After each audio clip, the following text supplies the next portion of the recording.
Anda kembali di Kabar Siang pemirsa, mutasi virus corona jenis baru dari Inggris yaitu B117 sudah ditemukan di Indonesia. Juru bicara pemerintah untuk penanganan COVID-19 Prof. Wiku Adhisa Smito membenarkan hal tersebut.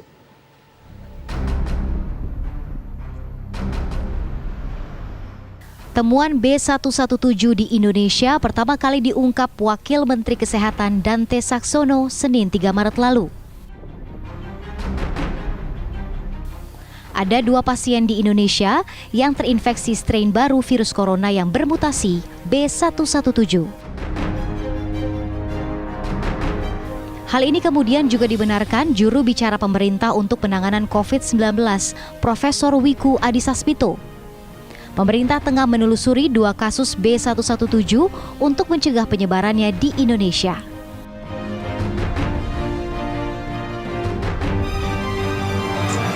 Ya, betul bahwa varian B117 telah ditemukan di Indonesia sebagaimana yang disampaikan oleh Bapak Wakil Menteri Kesehatan RI. Selanjutnya, Prof, terkait dengan varian baru tersebut, apakah akan ada perubahan atau strategi baru dalam penanganan COVID-19? Lantas, apakah bisa diperkirakan dengan temuan ini, mutasi corona B117 sebenarnya sudah mendominasi di Indonesia atau belum? Dan bagaimana evaluasinya? Terima kasih. Baik, adanya temuan ini akan ditindaklanjuti dengan penelusuran segera dari kasus positif tersebut untuk mencegah meluasnya penyebaran. Untuk saat ini, petugas di pintu kedatangan serta berbagai unsur yang terlibat termasuk kementerian lembaga terkait bersama Satgas akan terus melakukan monitoring dan evaluasi terhadap implementasi di lapangan. B117 ditemukan di Inggris pada akhir tahun 2020 lalu. Pakar penyakit menular Amerika Serikat Anthony Fauci menilai B117 tidak terlalu mengkhawatirkan karena vaksin yang sudah ada cukup efektif menangkalnya.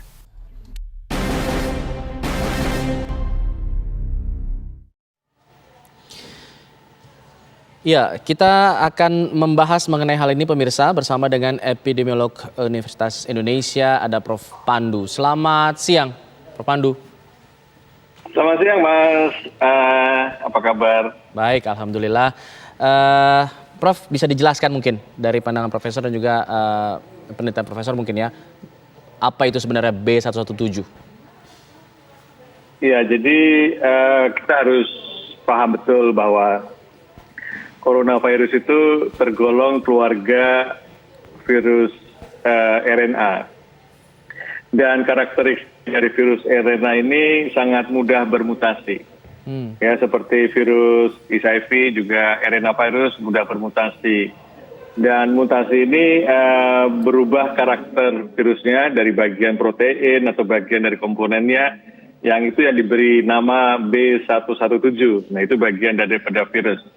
Dan ini yang menurut saya membuat kita harus lebih waspada, karena pertama karakteristik virus itu akan mengubah juga karakter yang lain. Salah satu yang dikhawatirkan adalah ternyata terbukti dari data epidemiologi yang dimana diamati di beberapa negara, virus ini lebih mudah menular. Jadi lebih transmissible istilahnya, ya kan? Jadi karena lebih mudah menular, akan banyak orang yang terinfeksi dalam jumlah banyak, cepat gitu. Karena mungkin karena viral load-nya jadi lebih banyak, sehingga kalau kadar virusnya banyak di dalam sel kita, akan begitu kita droplet atau apa, virusnya akan lebih efisien untuk menularkan pada orang lain. Apa sih yang dan kemudian... ini yang silakan. Ya, yang ini yang kita harus waspadai, karena akan terlihat peningkatan jumlah kasus yang tidak seperti biasanya. Ketika ada gelombang kedua di Inggris, itu mereka heran, kenapa kok gelombang kedua ini jauh lebih banyak? Dan kemudian mungkin dicurigai virusnya sudah berubah. Ternyata betul, tapi bukan ini buatan Inggris ya, tetapi ditemukan pertama kali di Inggris dan sekarang hampir sudah menyebar di seluruh dunia dan sudah mendominasi daripada populasi virus COVID-19 ini. Apa sih kemudian Prof yang menyebabkan sebuah virus RNA ini bisa bermutasi? Apakah ini bermutasi di dalam tubuh saat menular, saat menginfeksi tubuh, atau dia bermutasi di luar dari tubuh manusia itu sendiri? Ya, kalau virus ini hidup hanya bisa di sel manusia, ya kan? Jadi dia bereplikasi ketika dia berhasil menginfeksi orang lain. Ya, jadi karena kan sesuai dengan hukum Darwin lah misalnya, jadi yang virus yang jadi semua makhluk hidup itu akan berubah, akan tetap eksis kalau dia beradaptasi. Ya kan, mungkin dia melakukan perubahan-perubahan karena ingin tetap eksis, tetap hadir di dunia ini dan bisa terus menularkan pada yang lain. Dan kalau kita bisa menekan penularan virus, kita juga bisa menekan supaya mutasi yang selalu hadir atau selalu dilakukan oleh virus ini kita bisa cegah. Dan sebenarnya hampir terjadi perubahan-perubahan, varian-varian kecil, tetapi ini cukup varian yang cukup besar yang membuat virus ini bisa berubah secara signifikan, jadi lebih mudah menular. Dan ini menurut saya mengkhawatirkan. Tapi untungnya sih masih bisa dikenali, ya kan? Jadi masih bisa dikenalin dan vaksin yang kita pakai juga masih bisa imunnya masih bisa mengenali. Kalau nanti ada perubahan virus yang lain, nah itu yang kita takutkan. Jadi kita harus mewaspadai setiap dinamika mutasi virus ini. Jadi Pak Pandu juga sejalan dengan apa yang dikatakan oleh Anthony Fauci ya, yang menilai bahwa vaksin yang sudah ada ini cukup efektif untuk menangkalnya sebenarnya.